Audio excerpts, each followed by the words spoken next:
ಕರ್ತನಲ್ಲಿ ಪ್ರೀತಿಯುಳ್ಳ ಆಸರೆಯ ಟಿವಿಯ ವೀಕ್ಷಕರಿಗೆ ಮತ್ತೊಂದು ಸಾರಿ ಕರ್ತನ ಯೇಸು ಸ್ವಾಮಿಯ ನಾಮದಲ್ಲಿ ಸಭೆಗೆ ಪ್ರವಾದನೆಯ ಸ್ವರಗಳೆಂಬ ಕಾರ್ಯಕ್ರಮಕ್ಕೆ ಆತ್ಮೀಯವಾಗಿ ನಾನು ನಿಮ್ಮನ್ನು ಸ್ವಾಗತಿಸುತ್ತಾ ಇದ್ದೇನೆ.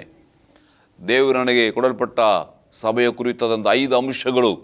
ಸಭೆ ಮುಂದಿನ ಕಾಲದಲ್ಲಿ ಸಭೆ ಹೇಗಾಗಬೇಕು, ಈಗಿನ ಕಾಲದ ಸಭೆ ಹೇಗಿದೆ, ಈಗಿನ ಕಾಲದ ಸಭೆ ಭವಿಷ್ಯಕ್ಕೆ ಏನು ಮಾಡಬೇಕಾಗಿದೆ ಮತ್ತು ದೇವರ ಚಿತ್ತಾನುಸಾರವಾಗಿ ಸಭೆಯಾಗಲು ದೇವರು ಏನು ಮಾಡುತ್ತಾ ಇದ್ದಾರೆ ಎಂಬ 5 ಅಂಶಗಳನ್ನು ನಾವು ಧ್ಯಾನಿಸಲಿಕ್ಕೆ ಇದ್ದೇವೆ.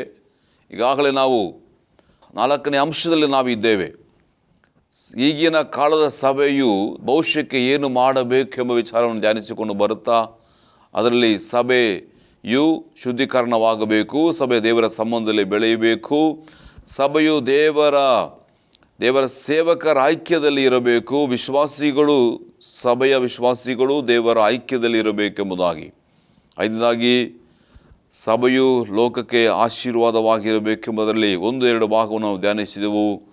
ಸಭೆಯೇ ಲೋಕದ ಆಶೀರ್ವಾದ, ಅದನ್ನು ಸಭೆಯೇ ಲೋಕಕ್ಕೆ ಆಶೀರ್ವಾದವನ್ನು ಕೊಡಬೇಕೆಂಬುದಕ್ಕೆ ಧ್ಯಾನಿಸಿದೆವು.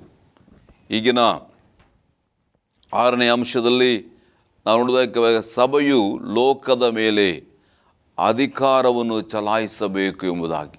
ಸಭೆಯೇ ಈ ಲೋಕದ ಮೇಲೆ, ಸಭೆಗೆ ಲೋಕದ ಮೇಲೆ ಸಂಪೂರ್ಣವಾದ ಅಧಿಕಾರವಿದೆ.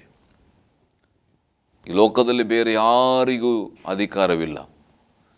247 ದೇಶಗಳಿರಬಹುದು, ವಿಶ್ವಸಂಸ್ಥೆಗಳಿರ್ಬೋದು, ಆಯಾ ದೇಶದ ನಾಯಕರು, ಅಧಿಕಾರಿಗಳು, ಮಿನಿಸ್ಟ್ರುಗಳು ಇರಬಹುದು.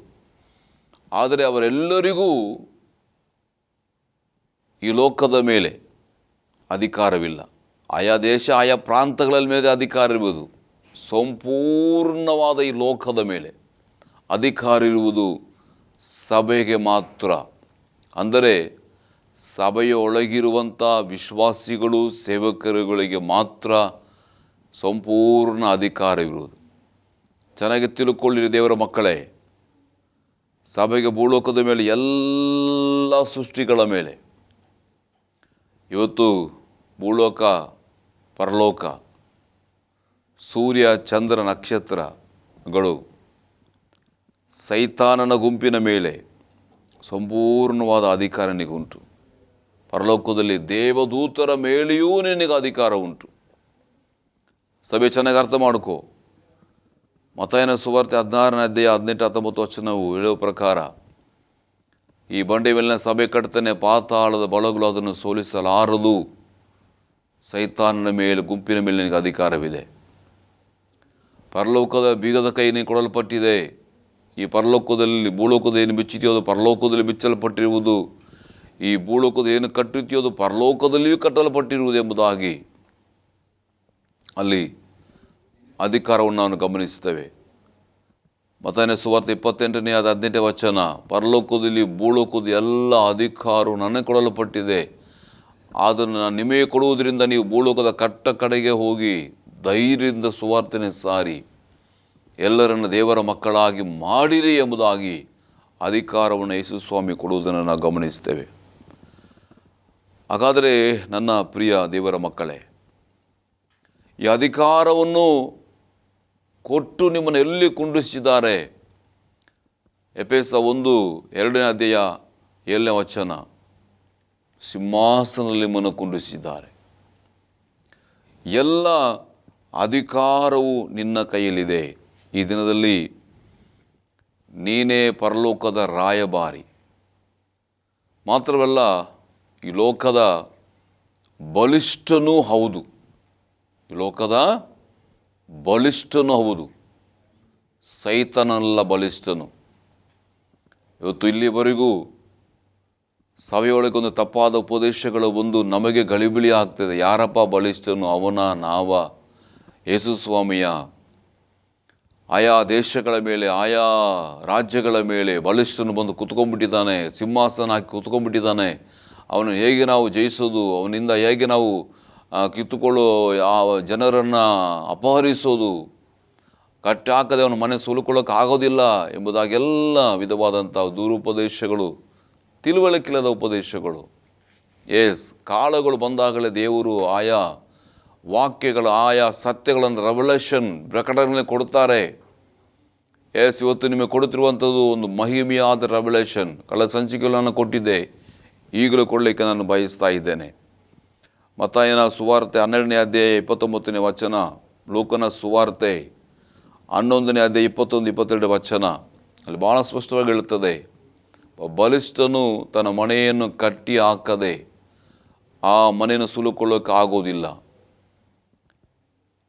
ಹಾಗಾದರೆ ಆ ಮನೆಯು ಮನೆಯವನು ಬಲಿಷ್ಠನಾಗಿರುವಾಗ ಅವನಿಗಿಂತಲೂ ದೊಡ್ಡ ಬಲಿಷ್ಠನು ಬಂದು ಅವನನ್ನು ಕಟ್ಟಿ ಹಾಕಿ ಆ ಮನೆಯನ್ನು ಸುಲುಕೊಂಡು ಅಲ್ಲಿರುವುದೆಲ್ಲವನ್ನು ಕಿತ್ತುಕೊಂಡು ಮತ್ತೊಬ್ಬರಿಗೆ ಹಂಚಿ ಕೊಡುವನು ಎಂಬುದಾಗಿ ಲೂಕನ ಸುವಾರ್ತೆ 11ನೇ ಅಧ್ಯಾಯ 21-22 ವಚನ ಭಾಳ ಸ್ಪಷ್ಟವಾಗಿ ಹೇಳ್ತದೆ. ಹಾಗಾದರೆ ಈ ಮನೆಯ ಯಜಮಾನ ಮೊದಲು ಯಾರಾಗಿದ್ದನು? ಸೈತಾನನಾಗಿದ್ದ. ಆದರೆ ಯೇಸು ಸ್ವಾಮಿ ಈ ಮನೆಗೆ ಮೇಲೆ ಸರ್ವಾಧಿಕಾರಿಯಾಗಿ ಇಳಿದು ಬಂದು ಅವನನ್ನು ಸೋಲಿಸಿ ಅವನಿಗಿರುವುದೆಲ್ಲವನ್ನು ಸುಲುಕೊಂಡು ಇವತ್ತು ಅದರ ಮೇಲೆ ಅಧಿಕಾರವನ್ನೆಲ್ಲವನ್ನು ಸಭೆಯಾದ ನಮಗೆ, ಸೇವಕರಾದ ನಮಗೆ, ವಿಶ್ವಾಸಿಗಳ ನಮಗೆ ಕೊಡಲ್ಪಟ್ಟಿದೆ. ಇವತ್ತು ಯಾರು ಬಲಿಷ್ಠರು? ಸೇವಕರುಗಳು ಮತ್ತು ವಿಶ್ವಾಸಿಗಳೇ ಬಲಿಷ್ಠರೋ, ಅವರೇ ಬಲಿಷ್ಠರೋ. ಸೈತಾನನು ನಮ್ಮ ಮುಂದೆ ಝೀರೋ, ನಾವೇ ಅವನ ಮೇಲಿನ ಅಧಿಕಾರಿಗಳು.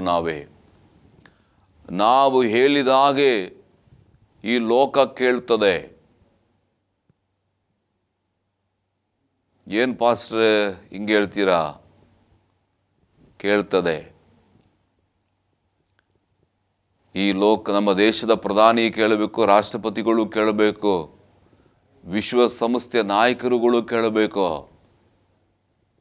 ಎಲ್ಲ ಕ್ರಿಸ್ತ ವಿರೋಧಿಗಳು ಕೇಳಬೇಕು, ಎಲ್ಲ ದುಷ್ಟಶಕ್ತಿಗಳು ಕೇಳಬೇಕು. ನೀನು ಹೇಳಿದ ಹಾಗೆ ನಿನಗೆ ಆ ಅಧಿಕಾರ ಇದೆ ಎಂಬುದಾಗಿ ನಂಬುತ್ತೀಯಾ? ಅದನ್ನು ಅಭ್ಯಾಸ ಮಾಡ್ತಾ ಇದೆಯಾ? ಮೊದಲು ನಂಬಬೇಕು, ಅದನ್ನು ಅಭ್ಯಾಸ ಮಾಡಬೇಕು.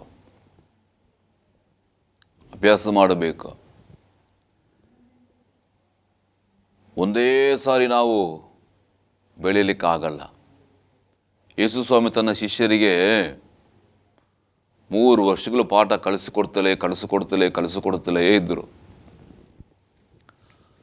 ಒಂದು ಸಾರಿ ಯೇಸು ಸ್ವಾಮಿ ಮರುರೂಪ ಬೆಟ್ಟಕ್ಕೆ ಹೋಗಿ ಯಾಕೋಬನನ್ನು, ಯೋಹಾನನನ್ನು, ಪೇತ್ರನ ಕರ್ಕೊಂಡು ಹೋದರು.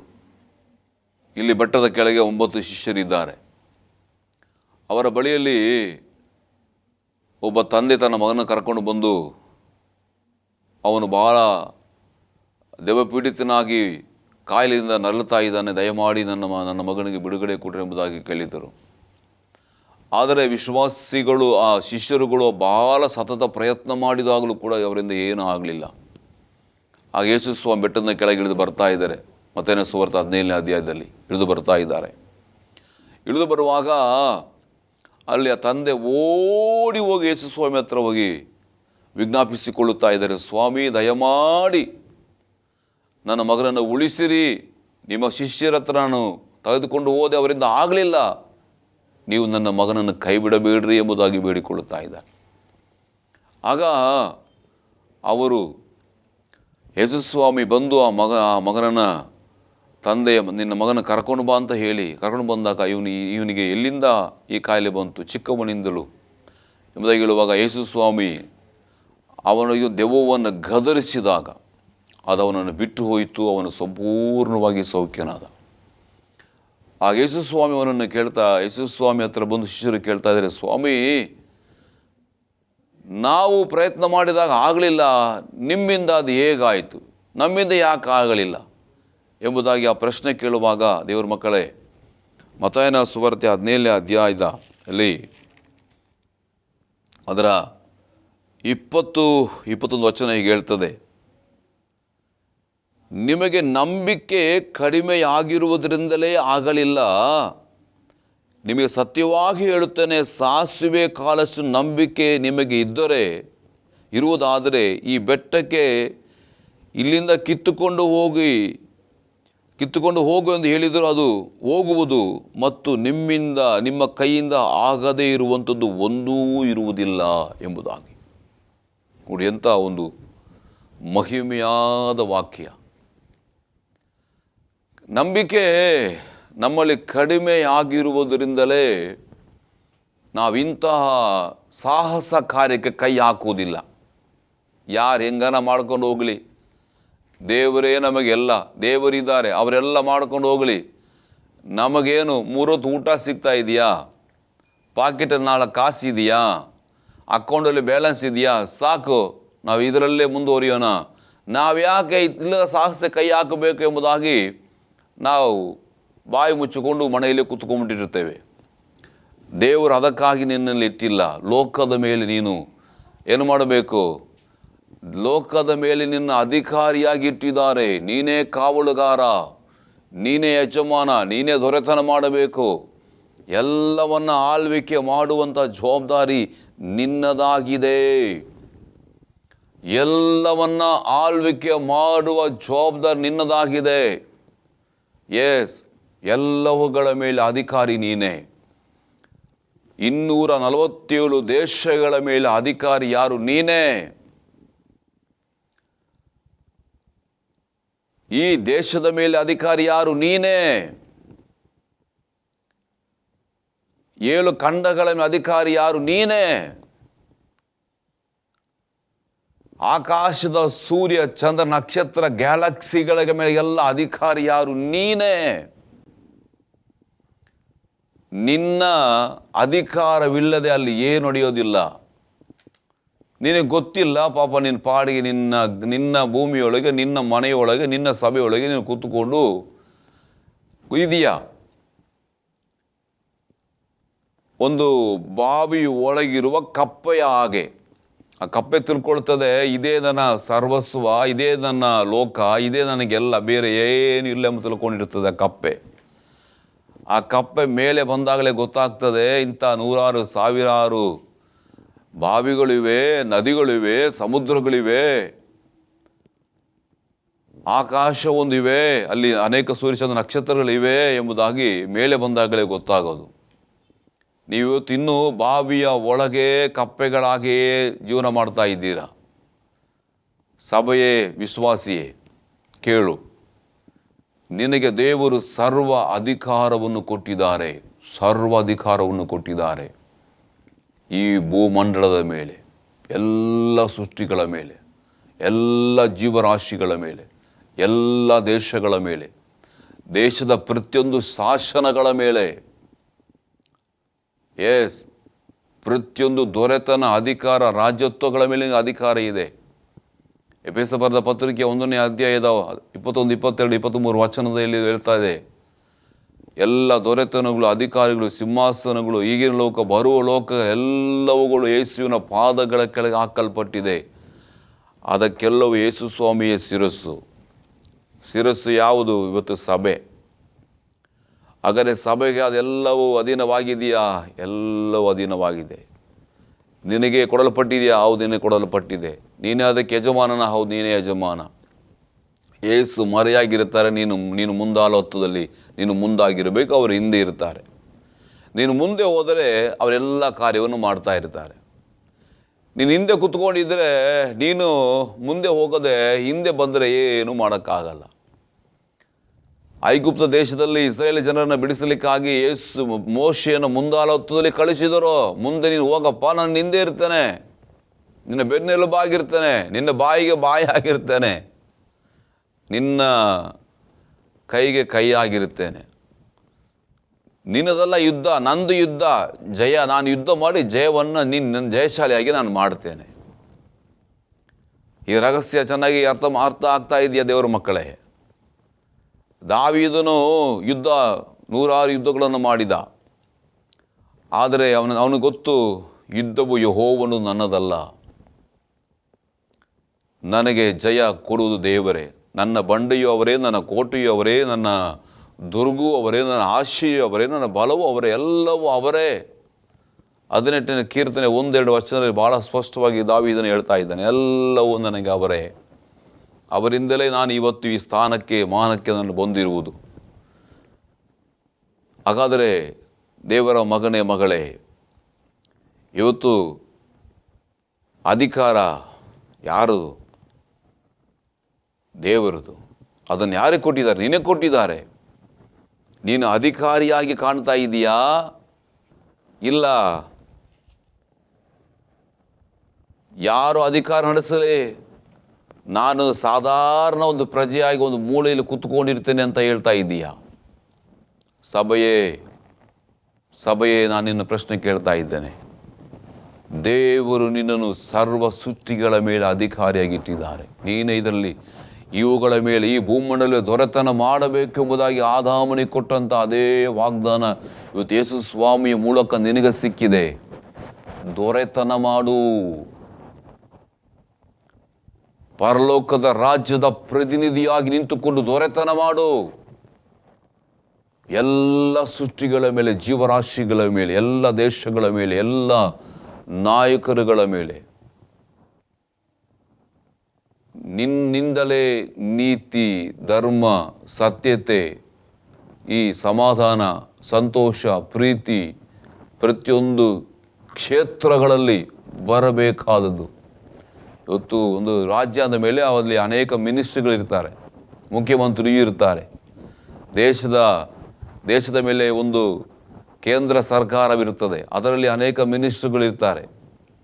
ಇವತ್ತು ಅವರೆಲ್ಲರನ್ನು ಆಶೀರ್ವದಿಸಿ ಅವರೆಲ್ಲರನ್ನು ನಿನ್ನ ಅಧೀನಕ್ಕೆ, ನಿನ್ನ ಆಳ್ವಿಕೆ ನೀನು ತೆಗೆದುಕೊಂಡು ಬರಬೇಕೋ, ನೀನು ಆಜ್ಞಾಪಿಸಬೇಕು ಅವರಿಗೆ.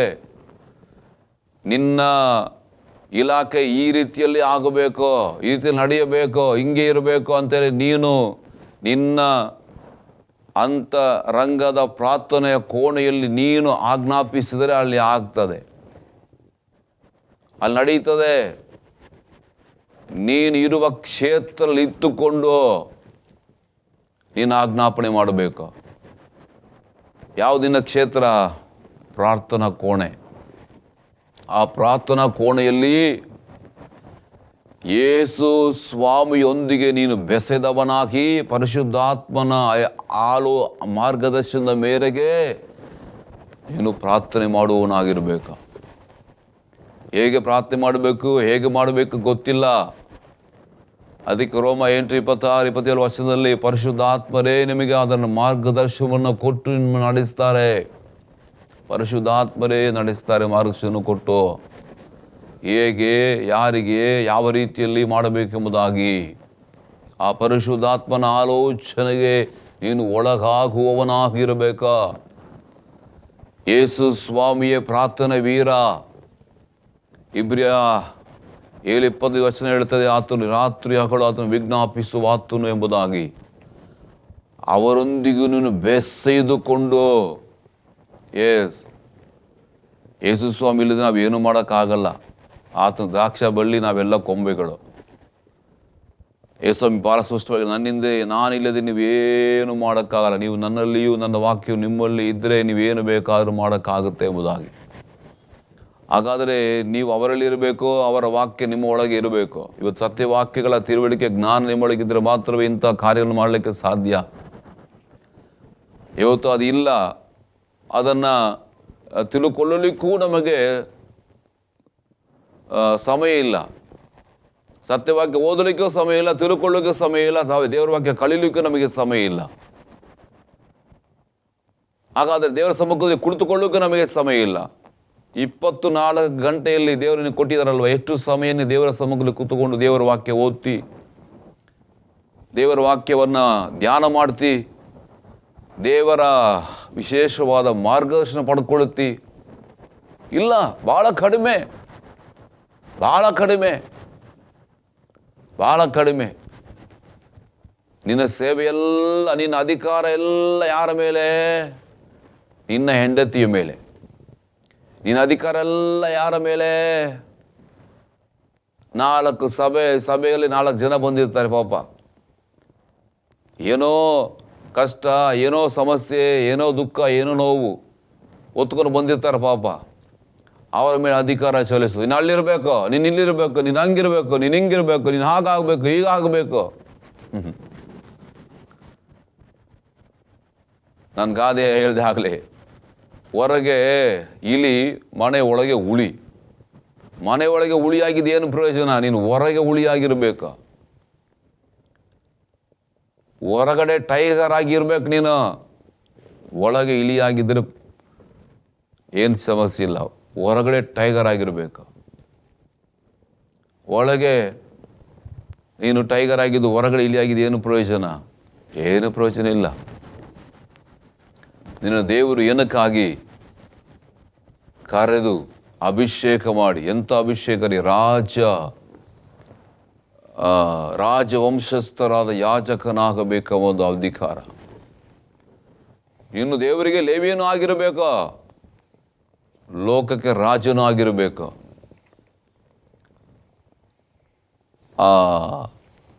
ಸಾಮುವೇಲನ ಕಾಲದವರೆಗೂ ಆ ಅಭಿಷೇಕ ಒಂದೇ ಆಗಿತ್ತು. ಲೇವಿ ಯಾಜಕ ಅಭಿಷೇಕ ಒಂದೇ ಆಗಿತ್ತು. ಆದರೆ ಯಾವಾಗ ಇವರು ನಮಗೊಬ್ಬ ರಾಜನು ಬೇಕೆಂದು ಇಸ್ರಾಯೇಲ್ ಕೇಳಿಕೊಂಡರೋ ಆಗ ಆ ಅಭಿಷೇಕ ಎರಡು ಭಾಗವಾಯಿತು. ಯಾಜಕರ ಅಭಿಷೇಕ ಒಂದಾಯಿತು, ಲೇವಿಯರ ಅಭಿಷೇಕ ಒಂದಾಗಿ ಎರಡು ಭಾಗವಾಗಿ ವಿಂಗಡಿಸಲ್ಪಟ್ಟಿತು. ಆದರೆ ದೇವರ ಯೋಜನೆ ಒಬ್ಬ ಯಾಜಕನಲ್ಲಿಯೇ ಎರಡು ಇರಬೇಕೆಂದು ದೇವರು ಬಯಸ್ತಾ ಇದ್ದರು. ಅಲ್ಲಿ ವಿಭಾಗ ಆಯಿತು. ಆದರೆ ಯೇಸು ಸ್ವಾಮಿಯ ಕಾಲದಲ್ಲಿ ಆ ಎರಡು ಅಭಿಷೇಕ ಒಂದೇ ಆಗಿ ಮಾರ್ಪಟ್ಟಿತ್ತು.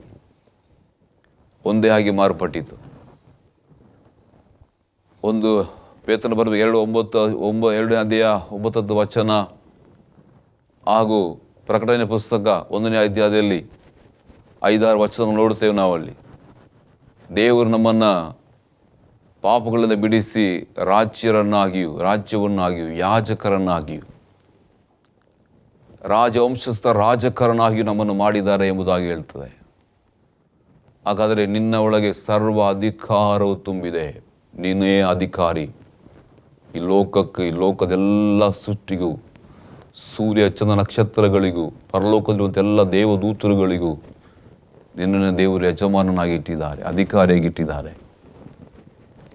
ನೀನು ಯಾವ ರೀತಿಯಲ್ಲಿ ನಿಯಂತ್ರಿಸಬೇಕು ಎಂಬುದಾಗಿ ನಾನು ಮುಂದಿನ ಸಂಚಿಕೆಯಲ್ಲಿ ನನ್ನ ಮಟ್ಟಿಗೆ ಮಾತಾಡಲಿಕ್ಕೆ ಬಯಸ್ತೇನೆ.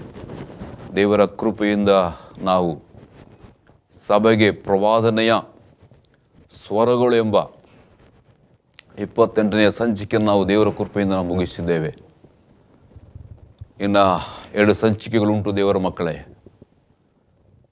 ಇದು ಖಂಡಿತವಾಗಿ ನಿಮ್ಮ ಸಭೆಯನ್ನು ಪ್ರವಾದನೆಯ ಸ್ವರ ಆಶೀರ್ವದಿಸಿರುವುದು ಎಂಬುದಾಗಿ ನಾನು ನಂಬುತ್ತೇನೆ. ಹಾಗೆ ನಿರೀಕ್ಷಿಸಿ ನಿಮಗಾಗಿ ನಾನು ಪ್ರಾರ್ಥನೆಯನ್ನೂ ಮಾಡ್ತೇನೆ. ನೀವು ನನಗಾಗಿಯೂ ಮತ್ತು ವಿಶೇಷವಾಗಿ ಆಶ್ರಯ ಟಿವಿಗಾಗಿಯೂ ಇದರಿಂದ ಸಾರಲ್ಪಡುವಂಥ ಪ್ರತಿಯೊಂದು ಕಾರ್ಯಕ್ರಮಗಳು ಇದನ್ನು ವೀಕ್ಷಿಸುವ ಪ್ರತಿಯೊಬ್ಬರಿಗೂ ಆಶೀರ್ವಾದಕರವಾಗಿರಲಿ ಎಂಬುದಾಗಿ ವಿಶೇಷವಾಗಿ ಪ್ರಾರ್ಥಿಸಿರಿ. ನಾವು ಪ್ರಾರ್ಥನೆ ಮಾಡಿಕೊಳ್ಳೋಣ. ಪರಲೋಕದಪ್ಪ, ನನ್ನ ಪ್ರೀತಿಯ ದೇವರೇ, ನಿನ್ನ ಮಹಾಕರುಣೆ, ಪ್ರೀತಿ, ದಯೆ ಎಷ್ಟೋ ವಿಶೇಷವಾದ, ಮೇಲಾದ, ಮಹಿಮೆಯಾದದ್ದು. ಇಲ್ಲಿಯವರೆಗೂ ಅದನ್ನು ಅದ್ಭುತವಾಗಿ, ವಿಚಿತ್ರವಾಗಿ ನೀನು ನಡೆಸಿಕೊಂಡು ಬಂದಿದ್ದೀಯಾ. ಈ ದಿನ ಕರ್ತನೆ, ಈ ಆಶ್ರಯ ಟಿವಿ ಮೂಲಕವಾಗಿ ಸಭೆಗೆ ಪ್ರವಾದನೆಯ ಸ್ವರ ಎಂಬ ಈ ಉಪದೇಶವನ್ನು ಕೊಟ್ಟು ದೇವರೇ ಇದನ್ನು ಸಾರಲಿಕ್ಕೆ ಕೃಪೆ ಮಾಡಿದೆಯಾ. ಇವತ್ತು ಕೇಳುತ್ತಿರುವಂಥ ಪ್ರತಿಯೊಬ್ಬರುಗಳು ಕೂಡ ಇದರ ಮುಖಾಂತರ ಪ್ರತಿಯೊಂದು ಆಶೀರ್ವಾದ ಹೊಂದಿಕೊಂಡು ಸಭೆಗೆ ನಾನೊಬ್ಬ ಅಧಿಕಾರಿ, ಪರಲೋಕದ ರಾಯಭಾರಿಯಾಗಿ ಅಧಿಕಾರಿಯಾಗಿದ್ದೇನೆ, ನನ್ನನ್ನು ನಂಬಿ ದೇವರು ಇಂಥ ದೊಡ್ಡ ಅಧಿಕಾರವನ್ನು ಕೊಟ್ಟಿದ್ದಾರೆ, ಇದಕ್ಕೆ ನಾನು ನಂಬಿಗಸ್ತನಾಗಿರಬೇಕೆಂಬ ರೀತಿಯಲ್ಲಿ ತನ್ನನ್ನು ಸಮರ್ಪಿಸಿಕೊಂಡವರಾಗಿ ಸೇವಕರಾಗಲಿ ವಿಶ್ವಾಸಿಗಳಾಗಲಿ ನಿಲ್ಲಲಿ ಎಂಬುದಾಗಿ ತಂದೆ ನಾನು ಬೇಡ್ತಾ ಇದ್ದೇನೆ. ಅದಕ್ಕಾಗಿ ನಿಮ್ಮ ಸ್ತೋತ್ರಗಳು ಯೇಸು ಸ್ವಾಮಿಯ ನಾಮದಲ್ಲಿ ತಂದೆಯೇ. ಆಮೇನ್.